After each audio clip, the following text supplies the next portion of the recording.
Shalom, bendiciones para todos, dando infinitas gracias a nuestro Padre Celestial que nos permite una vez más poder llegar a todos ustedes a través de este medio, de este salón de clase, de esta sala virtual donde nos reunimos todas las semanas para estudiar las Escrituras y de esta forma seguir avanzando en este proceso de crecimiento personal, de desarrollo espiritual que nos permite poder cada día aprender más de esta voluntad del Eterno expresada en letras desde sus fuentes originales que son hebreas. Cuando empezamos a estudiar las escrituras apelando a esas raíces, podemos descubrir grandes cosas que lamentablemente no teníamos acceso en otro tiempo, pero que ahora el Eterno nos ha abierto puertas y de esta forma poder conocer su verdad. Cuando venimos hablando de estos temas, en especial del que nos compete ahora, que es el tema sobre Satanás, la verdad y el mito, Satanás, la verdad y el mito, seguimos evaluando citas que se han utilizado y sobre todo la de Ezequiel 28, que ya la vimos, y ahora Isaías 14. Son dos citas que se utilizan para establecer un concepto o una enseñanza en relación a la caída de Satanás, que en un momento era bueno, luego se hizo malo, que era un ángel, un querubín, un arcángel, no terminan de definir qué era, pero el asunto es que era malo y se hizo bueno. Llama poderosamente la atención que siendo el Eterno tan justo y que este ser se haya revelado como piensan, no tenga una oportunidad o de inmediato sea como que sentenciado. Sin embargo, cuando vemos la palabra en Apocalipsis, nos damos cuenta que en el juicio del trono blanco, luego del milenio, del reino, dice que es cuando va a ser sentenciado Satanás y va a ser lanzado al lago de fuego y azufre. En ninguna parte dice que haya un juicio previo a Satanás o que algo sucedió para sentenciarlo a la tierra o al infierno donde está atormentando a las almas de aquellas personas que no creen. No hay algo que diga eso, o simplemente se le va a juzgar dos veces. La escritura tampoco lo sostiene. Lo que sí es evidente y nos dice la palabra de forma muy clara es que va a ser juzgado y va a ser sentenciado y la sentencia a ser lanzado al lago de fuego y azufre, como lo dice la palabra. Eso lo dice de forma muy clara, muy evidente. Decir algo diferente sería como que alterar lo que está en la escritura. Y por eso es que es tan importante poder estudiar todos estos aspectos. Ahora, cuando hablamos de esto, nos damos cuenta que el sistema religioso, nos damos cuenta que el sistema religioso ha esgrimido dos pasajes bíblicos, como decía hace rato, son los dos pasajes que se utilizan para hacernos creer ese cuento o ese mito, esa fábula de que Satanás fue un querubín bueno que luego se hizo malo. Esos dos pasajes son Isaías 14, que es el que vamos a estar evaluando, y Ezequiel 28, que ya estudiamos previamente. Vamos a seguir estudiando estos capítulos que aparecen en las escrituras y que cada quien o usted mismo comprobará cómo el sistema religioso miente en relación a este tema y de forma descarada, ya que en esos dos pasajes bíblicos no se hace referencia alguna a Satanás, ni mucho menos que el diablo fuera un ángel bueno que luego se hiciera malo. Como veremos, esos dos pasajes bíblicos no hablan del diablo por ninguna parte. No dicen ni insinúan que el diablo fuera un querubín bueno que luego se hiciera malo, y mucho menos dice que el diablo esté en el infierno atormentando las almas de miles de millones de personas.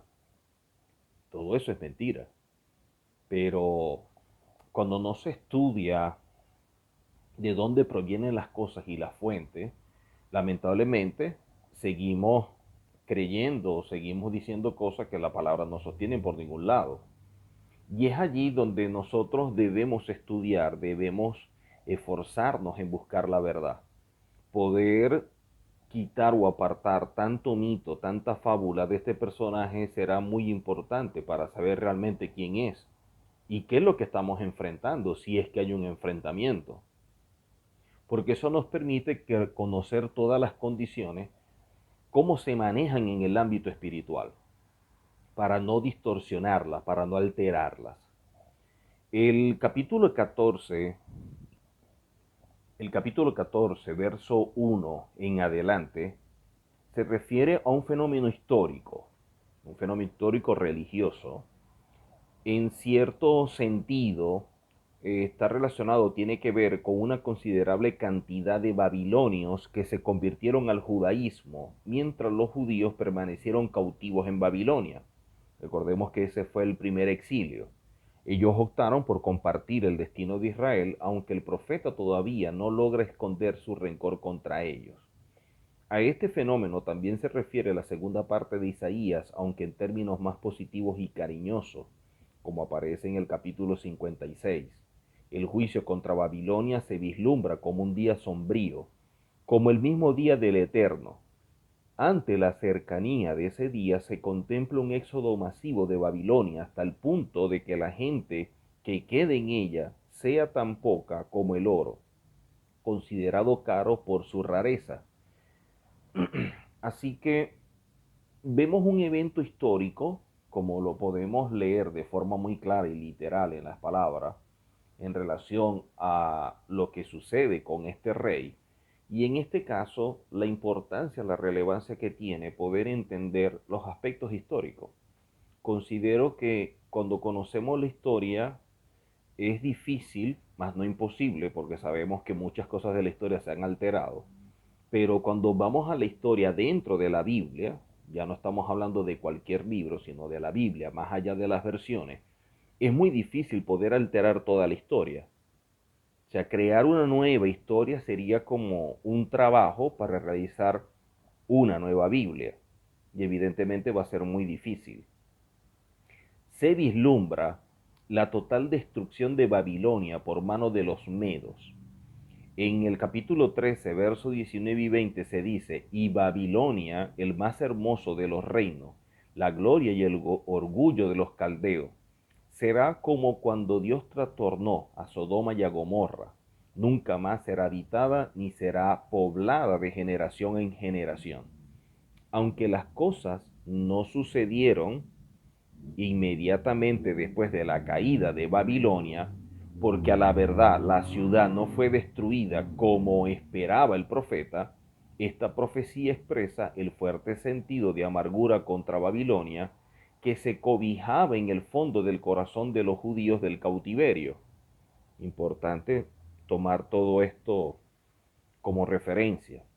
Con el paso de los siglos, Babilonia sí tuvo el final profetizado, tras ser destruida por Seleuconicator, rey de Siria, en el año 312 antes de la era común. Antes de la era común. Habían transcurrido en el intervalo el apogeo y la decadencia del imperio persa y el imperio macedonio. Entonces, como vemos nosotros, nos damos cuenta que Isaías está profetizando sobre Babilonia y una serie de cosas, ¿no? Y lo que ha de suceder. No necesariamente lo que está profetizando en ese momento se cumplió, aunque sí posteriormente. Quiere decir que había un llamado de atención, había una alerta por parte del profeta de tener mucho cuidado de lo que iba a suceder. Y parece ser que nada de esto como que hacía reflexionar o hacía pensar a las autoridades de Babilonia. Y vemos cómo termina todo esto, ¿no? Es lamentable como todos esos imperios, siempre que estuvieron contra Israel, perecieron. Lo vimos con Babilonia, lo vemos con Egipto, lo vemos con Roma. Ninguno de ellos existe. El pueblo de Israel sigue existiendo. En el capítulo 14, verso 3 al 8, se vislumbran los días de sosiego y de regocijo que experimentarían todos los países de la tierra tras la caída del imperio babilónico. Sobre todo en el verso 8, se personifica a los cipreses y a los cedros del Líbano, diciendo, desde que tú pereciste no ha subido contra nosotros el talador. La región del Líbano fue indiscriminadamente arruinada por los babilonios. para aprovechar la madera de sus bosques. De ello hay muchas evidencias en las fuentes acádicas. En el capítulo 14, pero luego del verso 9 en adelante, se describe el descenso del rey de Babilonia al Seol, sin gloria ni funerales. Él recibe la bienvenida satírica de todos los reyes que él mismo había hecho descender al Seol. Ellos se levantan de sus tronos estremecidos por el gran acontecimiento de la caída del rey de Babilonia. Las sombras de dichos reyes se dirigen hacia él y le dicen con asombro: ¿también tú te has debilitado contra nosotros y has llegado a ser como nosotros? Cuando vemos esto, es importante tomar en cuenta todo lo que está sucediendo. Primero, la forma como se escribe y se utilizan recursos literarios, ¿no? Cuando personifica a los cipreses y a los cedros del Líbano. Y los personifica diciendo: desde que tú pereciste, no ha subido contra nosotros el talador. Entonces, es una forma en la cual se utiliza este recurso literario para hablar la manera como se habían atacado estos países de forma despiadada por parte de Babilonia. Y como leía anteriormente, la región del Líbano fue indiscriminadamente arruinada por los babilonios para aprovechar la madera de sus bosques. Y hay muchas evidencias en relación a todo esto. Luego más adelante vemos la bienvenida satírica de todos los reyes que él mismo había hecho descender al Seol o hacia la muerte, y cómo se levantan de sus tronos estremecidos por este gran acontecimiento que es la caída del rey de Babilonia. Si algo tienen en común todos estos reyes, y no solamente el de Babilonia, sino también como lo veíamos antes en Ezequiel 28, es que tienen un problema de egocentrismo muy grande, un problema de altivez, de soberbia muy elevado. Y no hay nada peor que el poder en manos de personas que no tienen esa madurez, que no tienen esos procesos, sino que el mismo poder pareciera que le fuera envenenando el corazón. Parece que el mismo poder, la ambición, la posición, la riqueza, tantas cosas, van dañando, van corrompiendo la vida del hombre. En el capítulo 14,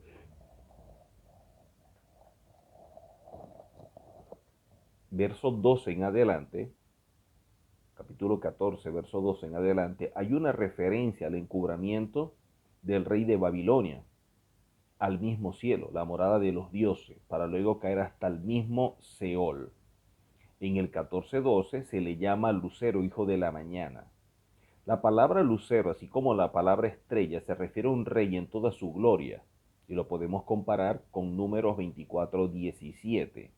La expresión viene del trasfondo de la mitología babilónica, heredada luego por los griegos, que atribuía a Venus, la estrella de la mañana o de la aurora, el ser hija del dios Sol y de la diosa Aurora, que en hebreo sería la expresión Shahar o en griegos la expresión Eos. En los documentos bíblicos, estas referencias literarias al rey de Babilonia no aparecen aún en los términos del Midrash intertestamentario que describen la rebelión del príncipe de los ángeles y su expulsión al cielo. Como estaba leyendo, hay una referencia a todo lo que representa el rey de Babilonia, ¿no? Y uno de los problemas que vemos nosotros es con la expresión lucero. Cuando aparece la expresión lucero, hijo de la mañana, esta palabra lucero, así como la palabra estrella, siempre está relacionada a un rey en toda su gloria, en todo su esplendor, visto como esa luz que emana como una estrella. Y de allí que vemos nosotros muchas veces que lamentablemente eso se utiliza para darle una forma de ver totalmente diferente a lo que el escritor, o en este caso el autor, está estableciendo. Y eso lo que ha hecho que todo este mensaje se distorsione, se afecte. Vemos como reyes que están en todo su esplendor son vistos de esta forma, como aparece en Números 24. Lo otro es que la expresión que vemos también viene del trasfondo de la mitología babilónica, que fue heredada luego por los griegos. Y esta mitología babilónica que le heredan los griegos, recordemos que después los griegos influenciaron mucho a los romanos, y de allí toda la tendencia greco-romana. Entonces, son influencias de culturas con expresiones y muchas cosas que son las que van afectando todo lo que originalmente el Eterno estableció. Y esto cambia por completo todas las cosas y tenemos un sistema de creencias totalmente alterado por todo esto, afectado por conceptos que no son dentro de la cultura hebrea. Vemos también que en los documentos bíblicos estas referencias literarias al rey de Babilonia no aparecen aún en los términos del Midrash intertestamentario, que describen la rebelión del príncipe de los ángeles y su expulsión del cielo, como mucha gente piensa. En ninguna parte aparece esto. Entonces son las cosas que debemos ir como que corrigiendo y evaluando muy bien para poder caminar en la verdad y de esta manera depurarnos de tantos mitos. Ahora, en relación a Ezequiel, vemos en Ezequiel 28, verso 1 en adelante, se dicen palabras semejantes para el rey de Tiro. Entonces hay un vocabulario o hay expresiones que son como que muy común cuando hablamos de reyes y todo esto, y que lamentablemente se le da una connotación totalmente diferente al original cuando una mentalidad que no es hebrea está interpretando conceptos hebreos y una realidad histórica que no podemos alterar, que no podemos obviar. Por eso es que se crean personajes totalmente diferentes, porque se violenta la realidad. Y en los versos 19-21 la referencia es la sepultura ligera de soldados muertos en batalla. Por regla general, un rey recibía una sepultura con más pompa, o sea, con más esplendor y todos los detalles que traía la sepultura. El segundo punto que podemos ver es que en el caso de Asiria, Ezequiel capítulo 14, verso 24 al 27, tal como aparece esta profecía, no tiene ninguna palabra introductoria. Y en el verso 24, con que empieza, parece ser la continuación directa de Deuteronomio 10:34. Eso es lo que da como impresión. Entonces, esas son cosas que también deberíamos evaluar, ¿no? Tomando como referencia todo esto. Ahora, luego las palabras ciertamente serán como lo he pensado y como se realizará como lo he decidido para quebrantar al asirio en mi tierra. Como aparece en el verso 24b y 25a, parece ser la contraparte, como aparece en Deuteronomio 17. Pero ella, hablando de Asiria, no lo imaginará así, ni su corazón lo pensará de esta manera. Más bien, la intención de su corazón será destruir y exterminar no pocas naciones. Un elemento prominente de esta profecía es la referencia a la derrota de los asirios en el territorio de Israel. Entonces, hay muchas cosas que se están diciendo en relación a todo esto y que son importantes tomarlas en cuenta. No podemos obviar lo que la misma Biblia dice, las referencias que hay, lo que dicen los historiadores, los mismos sabios, y sobre todo lo que vemos en la escritura de forma literal, de forma explícita. Y esas son cosas que no podemos nosotros alterar. Es paralelo a las palabras, pero he aquí que el Señor, hablando del Eterno, de los ejércitos, desgajará el ramaje con violencia. Él cortará con hierro la espesura de su bosque, como aparece en Deuteronomio 10, 33 y 34.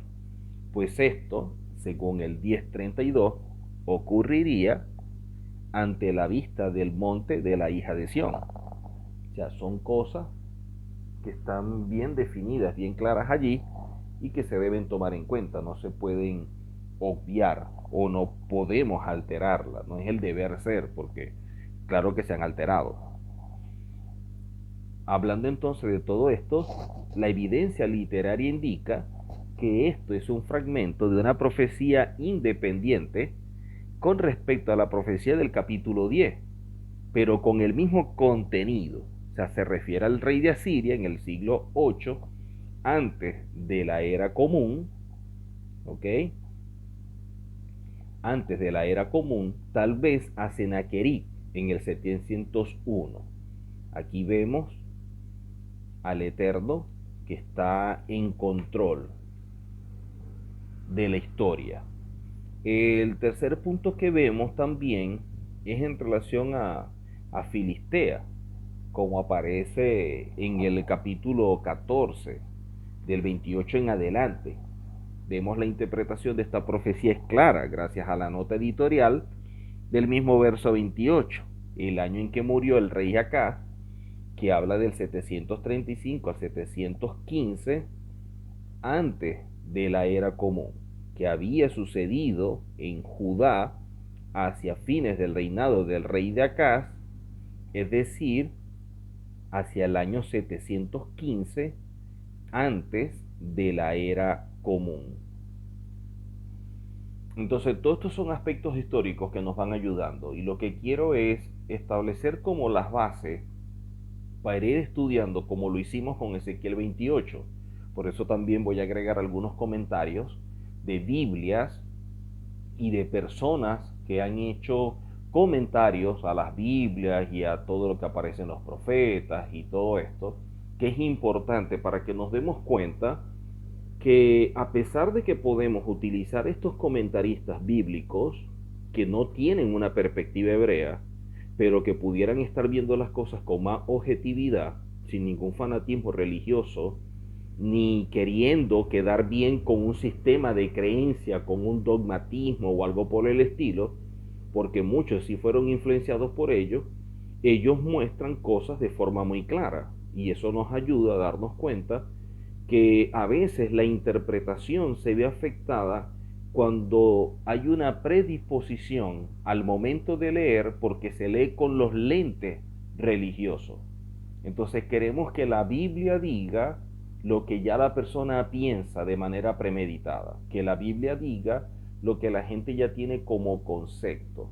O sea, no se está buscando la verdad, se está buscando es justificar lo que alguien cree, pero lo que esta persona cree no es la verdad absoluta. La verdad absoluta está revelada en la Torá, está revelada en la palabra. Por lo tanto, había ocurrido un intenso proceso de desintegración del firme control de Judá, que Judá tenía sobre sus territorios fronterizos en los días del rey Usías. Recordemos que Israel eh, vivió muchos momentos fuertes y sobre todo con la división de Israel en dos casas, ¿no?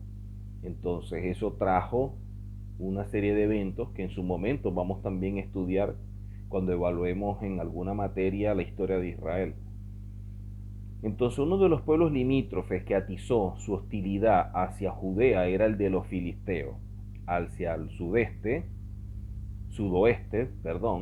los filisteos se libraron de la sujeción a Judá, como aparece revelado en el segundo libro de Crónicas, aparece esto documentado, y vemos allí en el capítulo 26, versos 6 y 7, dice, y comenzaron a provocarla atacando sus aldeas más pobres e indefensas, como aparece en el verso 30. Ellos cometieron una serie de abusos que al parecer quedaron impunes debido a la impotencia de Judá para reaccionar. Aparentemente, cuando vemos nosotros el caso de la culebra en el verso 29, es una alusión sarcástica al rey Acaz, y la víbora o la culebra es una alusión a Ezequías, su sucesor, y eso se puede comparar fácilmente cuando vemos nosotros el caso en Reyes capítulo 18 verso 8. Pero ¿cuál sería la serpiente voladora? Eso tendríamos que compararlo con el capítulo 11. Las imágenes apuntan a un increíble resurgimiento futuro de Judá, convertida de una culebra que puede ser pisoteada en un dragón que aterrará a los filisteos. Y, insisto, son recursos literarios que se utilizan al momento de plasmar algo, al momento de transmitir un mensaje. Y esto lo es que he venido investigando para poder mostrar lo que representa realmente Satanás como un ser creado por el Eterno. Lo primero es que todo lo que está en este mundo, inclusive en el ámbito espiritual, el Eterno fue el que lo creó. Por lo tanto, todo está sujeto a Él. Y eso es más que evidente cuando lo vemos nosotros en Job y lo vemos en otros momentos. Entonces, cuando empezamos a conocer la verdad bíblica, cuando empezamos a conocer lo que sí dice la palabra y no lo que han dicho por tradición, empezamos a tener mayor claridad de los sucesos que están narrados en ella y saber qué estamos enfrentando. Porque muchas veces ponen al creyente en una posición muy fuerte cuando se le hace ver algo que la palabra no lo establece. Y eso puede crear al mismo creyente como esa ansiedad o esa angustia, porque no se siente como que a la altura de la posición que debería tener para alcanzar lo que la religión establece como objetivos que en la Biblia no existen. Y por eso vemos todos los problemas que vemos, basado en todas estas doctrinas que han surgido sin tener un principio, sin tener ningún fundamento. Sin embargo, y siguiendo con estos comentarios y con estos análisis de las personas que conocen sobre este tema y sobre lo que aparece narrado, el profeta no relaciona a la serpiente voladora, verso 29, con la ruina inmediata de los filisteos, pues esta vendría no de Judá, sino de casa, ni de su casa real, sino del norte. Estas palabras se refieren a los ejércitos de Asiria, dirigidos por Sargón, para quien la ruina de las ciudades de los filisteos constituyó su principal objetivo. Los mensajeros de las naciones en el verso 32 serían los mensajeros de que Sennacherib años después envió desde Laquis a Jerusalén, tras castigar severamente Filistea de Ecrón.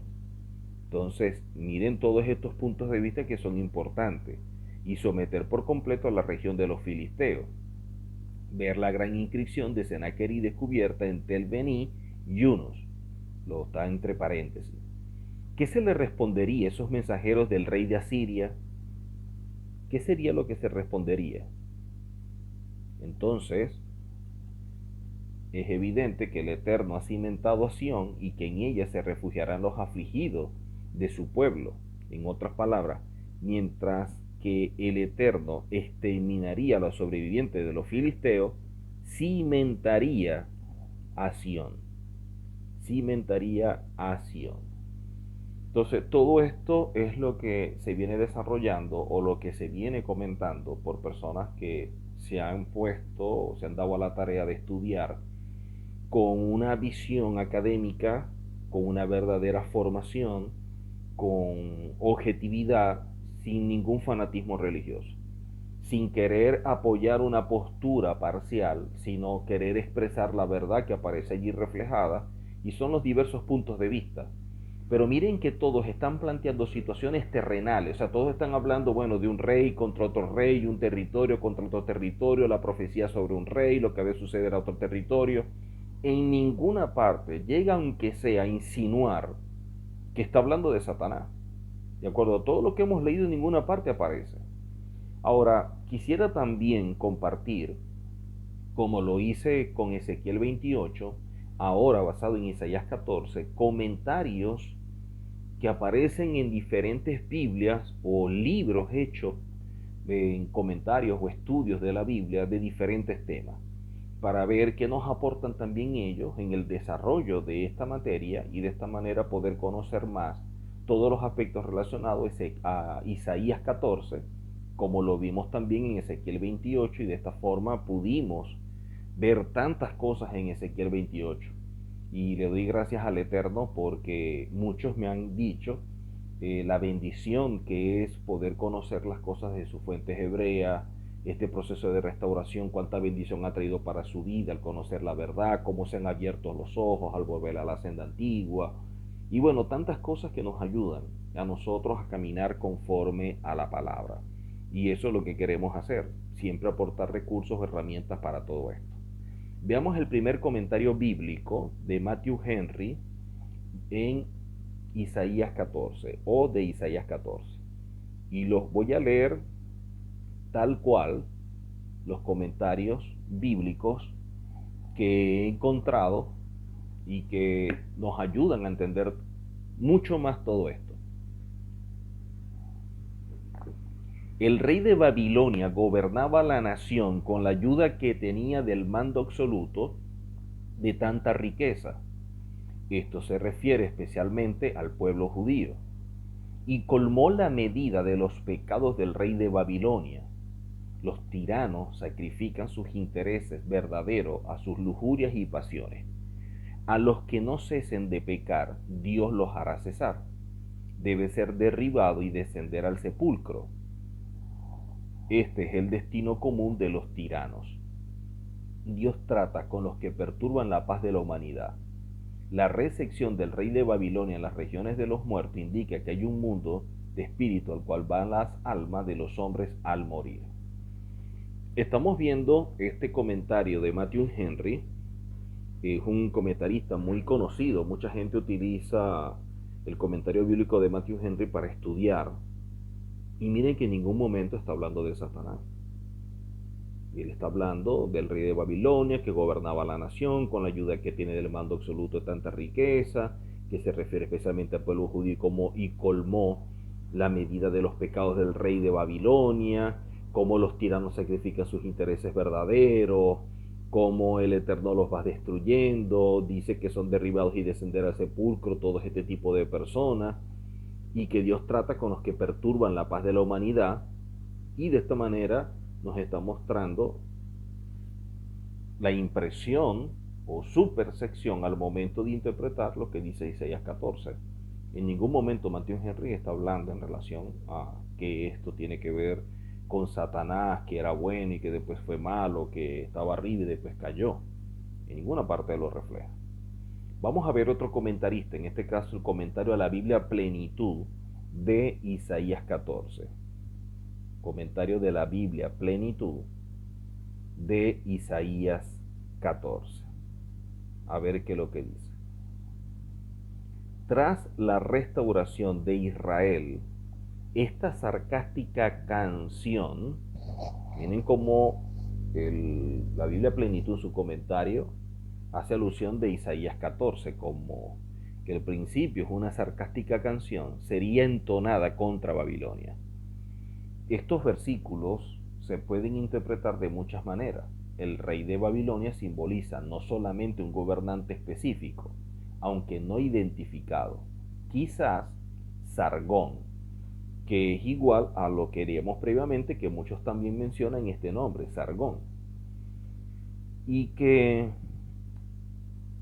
esto se refiere a todos los impíos y sus príncipes, el pueblo de Dios, como aparece en Revelaciones 14, 8 y en otras citas más, como aparecen allí en pantalla, por medio del cual el Señor reina victorioso destruirá a sus enemigos a través de la historia.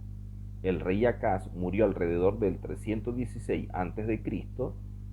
y vemos nosotros todo lo que representa esto. La muerte de este personaje, cuán importante es para nosotros poder conocer todos estos aspectos que nos ayudan a entender lo que la Biblia trata de revelarnos. Los filisteos aparentemente ofrecieron concertar una coalición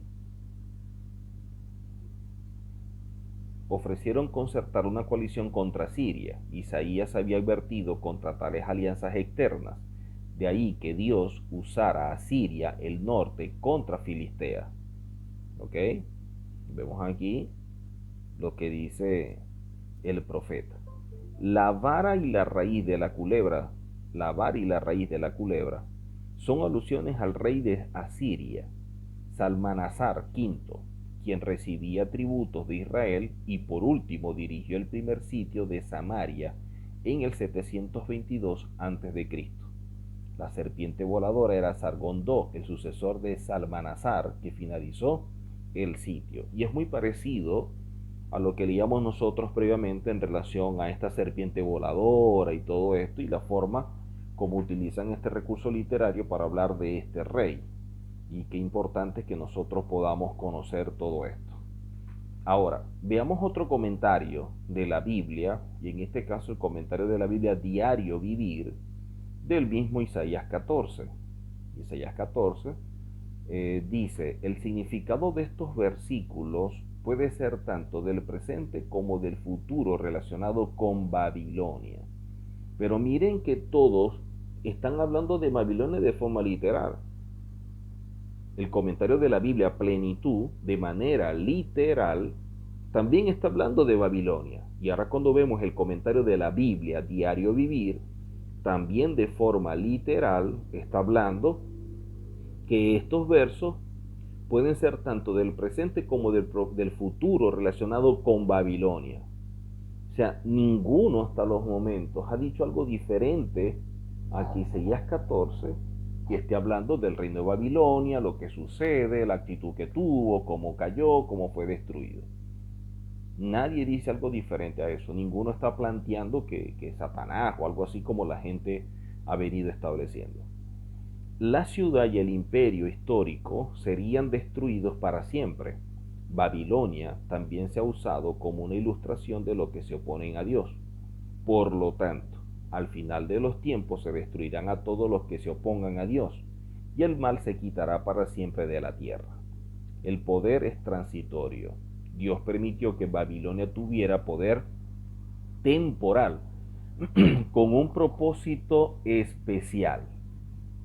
Miren que el mismo, está hablando aquí, ¿no? Que el mismo Eterno permite que Babilonia tenga poder temporal. Ahora, ¿para qué? Dice, con un propósito especial. O sea, el Eterno utilizó a Babilonia para castigar a su pueblo desobediente.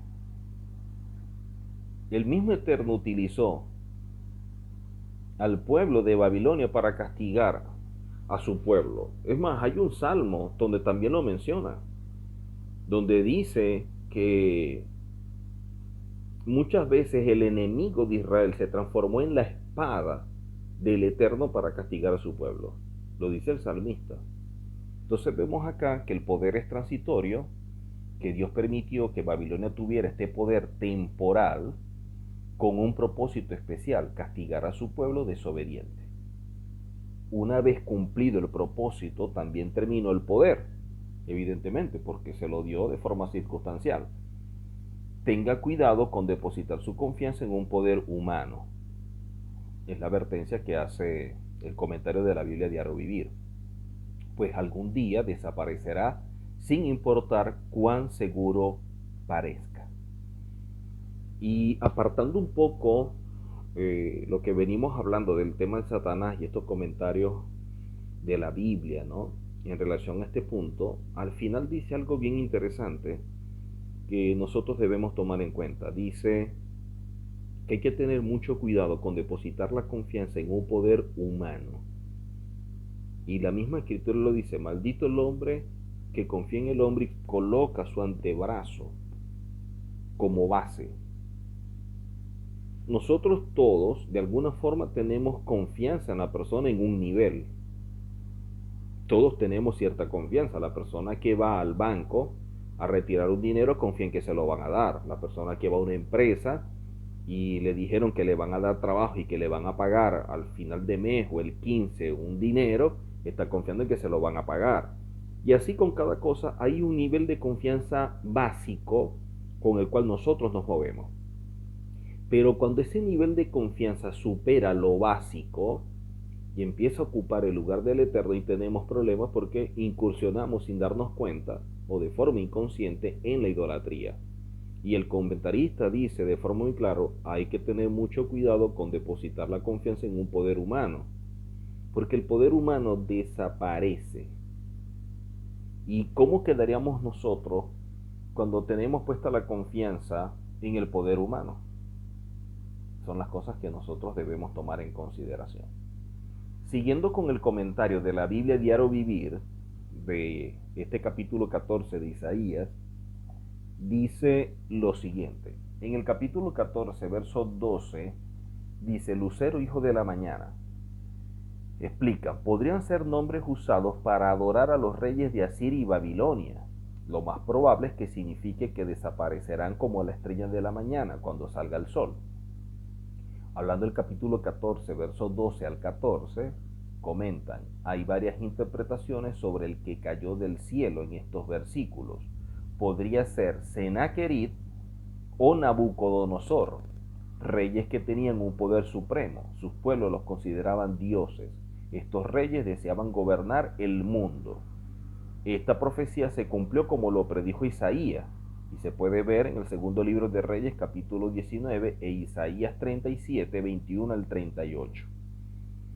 Es importante porque cuando habla o cuando leemos en el comentario de la Biblia Diario Vivir, hablando de Isaías 14, en el verso 12 al 14, en relación a lo que cayó del cielo, dice, hay varias interpretaciones sobre el que cayó del cielo. Y dicen, puede ser Sennacherib o puede ser Nabucodonosor. No dice, puede ser Satanás. No dice, bueno, era Satanás que antes era de esta forma y ahora es de esta. Y en ninguna parte dice eso. Dice claramente, podría ser Sennacherib o Nabucodonosor, haciendo mención de dos personas. Seguimos. Isaías recibió este mensaje de Dios en el 715 a.C., el año en que murió el rey Acaz de Judá. La vara del que te hería no fue Acaz, sino Salmanasar quinto, el humo que vendrá del norte. Se refiere a soldados de Salmanasar de Asiria, que al principio también mencionamos sobre estos soldados o este personaje Salmanasar que vendría y atacaría, y de esta forma veríamos la mano del Eterno, ¿no? Que muchas veces utiliza a los enemigos de esta forma. Es tanto que nosotros vemos a reyes que son enemigos de Israel y dice el Eterno, hablando de esos reyes, mi siervo, como que en un momento dado los utilizó para poder hacer algo que llamara la atención al pueblo de Israel que se rebelaba. Entonces, como el pueblo de Israel se rebelaba, entonces el Eterno usaba algún rey enemigo como un llamado de atención. Le emitía como una señal al pueblo de Israel.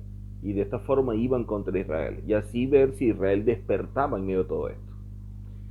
Hay otro comentario de Jamison Fawcett Brown, de este mismo capítulo 14 de Isaías, que dice, confirmación de esto por la predicha destrucción de los asirios bajo Sennacherib. Confirmación de esto por la predicha destrucción de los asirios bajo Sennacherib. Ello es una prenda que asegura a los cautivos en Babilonia que aquel que con tanta facilidad había vencido al asirio podría igualmente realizar sus propósitos respecto a Babilonia. El rey de Babilonia, que es la materia de esta predicción, es Belsasar, como representante del reino, de acuerdo a Daniel capítulo 5. Escogerá su elegido, Tratase de una elección deliberada, según Horsley. Su restauración se funda en su elección, como aparece en los Salmos, capítulo 102, verso 13 en adelante, hablando de extranjeros y prosélitos. De la misma forma aparece en Esther, capítulo 8, 17, y en Hechos, capítulo 2, 10, 17, 4 y 17, 17. Tácito, que era pagano, refiere en Historias 5:5 el hecho de los numerosos gentiles que se hicieron judíos en su tiempo, que también lo mencionamos al principio cuando comenzamos con el estudio de Isaías 14. Ello es una prenda del futuro efecto que tendrá sobre los paganos del mundo la restauración espiritual de los judíos, como aparece en Isaías 60, versos 4 y 5 y el 10, Miqueas capítulo 5, verso 7, Zacarías capítulo 14, verso 16 y Romanos 11, 12. Romanos 11:12.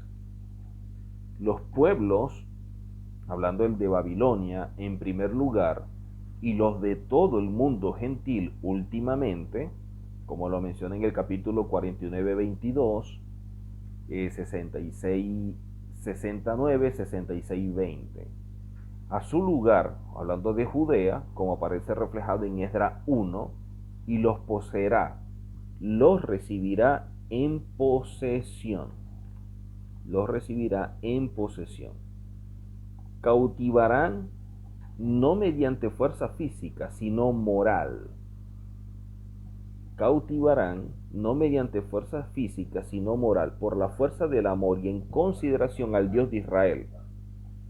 Luego vemos aquí que el comentario dice reposo, y entre paréntesis aparece capítulo 28, 12, Ezequiel 28, verso 25 al 26. Dice luego, un coro de judíos expresa su alegre sorpresa ante la caída de Babilonia. Toda la tierra se regocija. Los cedros del Líbano lo vilipendían. Luego dice la parábola, los orientales, como tienen pocos libros, resumieron sus pensamientos en graves y concisos aforismos en sentido figurado. Aquí se trata de un insultante cántico de triunfo, como aparece también en las escrituras, en Miqueas 2:4 y Habacuc 2:6, el rey, hablando del ideal, el representante ideal de Babilonia, quizás era Belsar. Pero miren qué importante, porque mencionan acá los orientales, como tienen pocos libros, resumieron sus pensamientos en graves y concisos aforismos en sentido figurado. Entonces, si eso no se toma en cuenta, la gente pudiera estar leyendo todo esto de forma literal, y al leerlo de manera literal, encontraría la verdad. Pero cuando lo literal se altera es donde hay problema. O cuando lo literal es un recurso de una nación, como lo estamos viendo acá, entonces este recurso, si no se entiende, como dice acá, pensamientos que se fueron resumiendo y que eran plasmados a través de aforismos en sentido figurado. Entonces, lo que está en sentido figurado se le está dando a lo mejor una visión o una interpretación diferente a lo literal. Y muchas veces lo que aparece de manera clara en lo literal se empieza a interpretar bajo una visión totalmente diferente a lo que aparece en la escritura. Siguiendo con los comentarios, el comentario bíblico siglo XXI, hablando del mismo Isaías 14,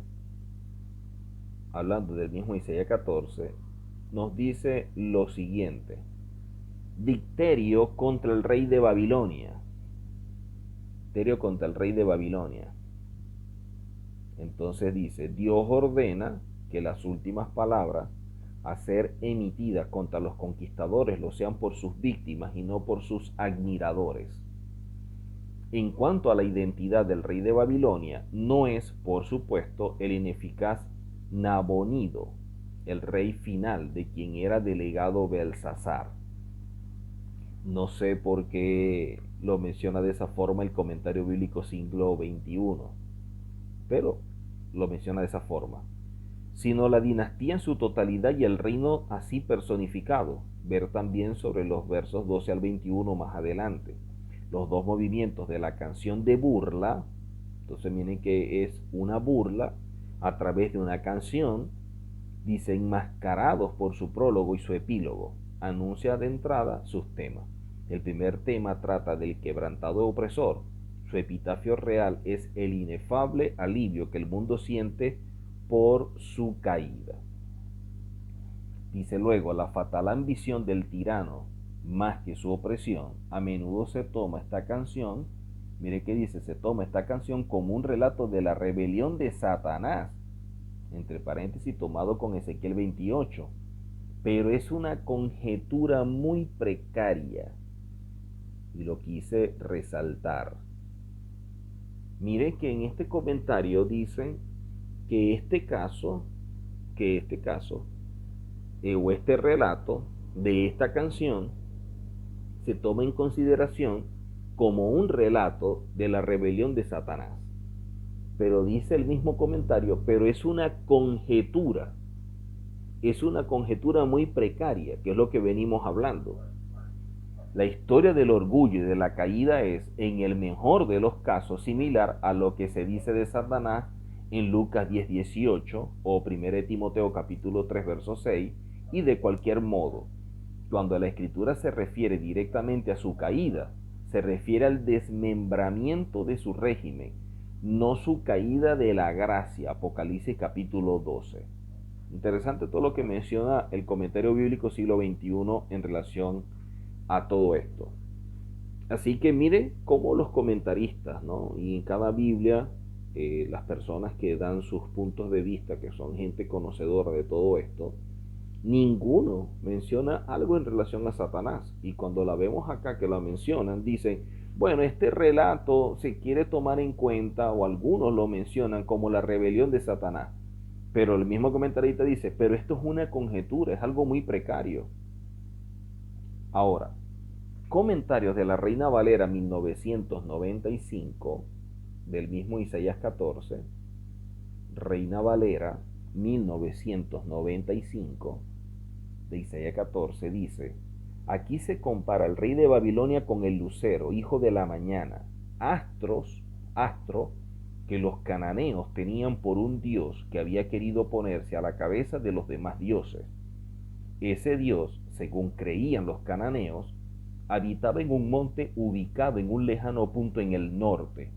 Con esta imagen el autor ridiculiza el orgullo y la arrogancia del rey de Babilonia, no de Satanás, insinuando que también él será destruido como aquel dios pagano.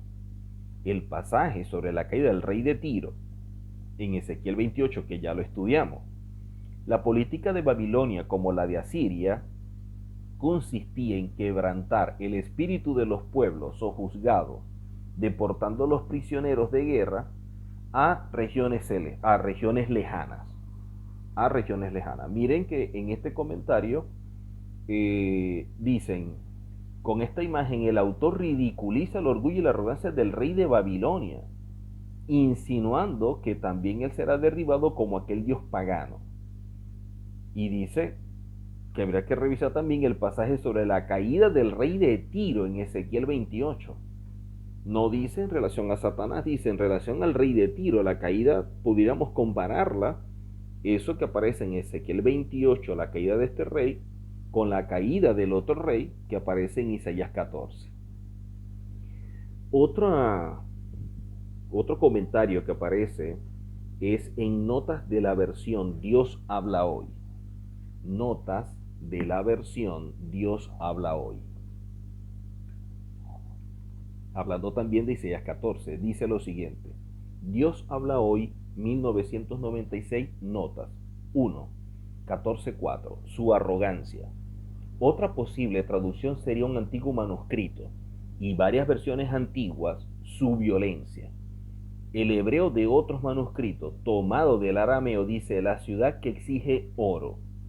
Segundo punto, capítulo 14, versos 12 al 15. Aquí se compara al rey de Babilonia con el lucero del amanecer, astro que los cananeos tenían por un dios que había querido ponerse a la cabeza de los demás dioses.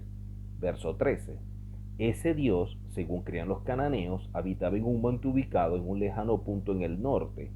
Con esta imagen el autor ridiculiza el orgullo y la arrogancia del rey de Babilonia, no de Satanás, del rey de Babilonia, insinuando que también él será derribado como aquel dios pagano. El pasaje sobre la caída del rey de Tiro en Ezequiel 28. Volvemos a ver comentarios donde se habla de la forma como se ridiculizan a estos reyes que se creen un dios y que cayeron, y dice, así como este que aparece en Ezequiel 14, dice, de igual forma la caída del rey de Tiro en Ezequiel 28. O sea, este comentario, a pesar de que es de Isaías 14, lo relaciona que cae de la misma manera como el que vemos nosotros en Ezequiel 28. Para culminar, vamos a ver tres comentarios más en relación a este punto de Isaías 14 y en la próxima clase vamos a empezar a desarrollarlo ya y así poder conocer todo lo relacionado a este punto que está basado en Isaías 14 y lo que realmente hay detrás de todo esto, qué cosa es lo que nos está enseñando y que hemos visto por la historia, los comentarios, notas de la Biblia, todo esto que está hablando de personas que fueron reyes y que más que evidente que cometieron errores y eso le costó muy caro. Veamos las notas de la Biblia de las Américas de estudio, notas de la Biblia de las Américas de estudio de Isaías 14. Dice, el rey de Babilonia. La identidad de este rey es incierta. El título de rey de Babilonia también era usado por algunos de los reyes asirios que reinaron sobre Babilonia.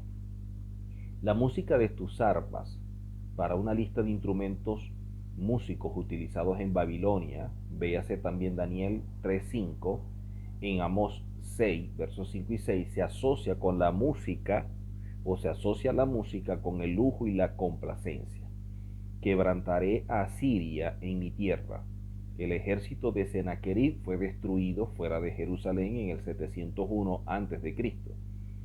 Y lo vemos en el capítulo 37, verso 36 al 38. El año en que murió el rey Acaz, es decir, cerca del 715 a.C., solo 4 años más tarde, en el 711 a.C., Filistea, Asdod, fue derrotada y hecha provincia de Asiria. Interesante lo que vemos acá. Vemos que dice luego el capítulo 14 que continúa el relato de las fatalidades que cayeron sobre Babilonia, que se comenzó en el capítulo 13. Los versículos 4 a 11 predicen la derrota e ignominia del rey de Babilonia. El versículo 4 continúa la frase que comenzó en el verso 3: tomarás este proverbio, lo que dice, tomarás este proverbio contra el rey de Babilonia y dirás, ¿cómo terminó el opresor? ¿Cómo acabó la ciudad codiciosa de oro? Hablando de la ciudad, proverbio significa máxima moral o poema. Proverbio significa una máxima moral. Vemos acá, proverbio, que significa una máxima moral o un poema. Es lo que se está diciendo acá. Hay que tomarlo en cuenta.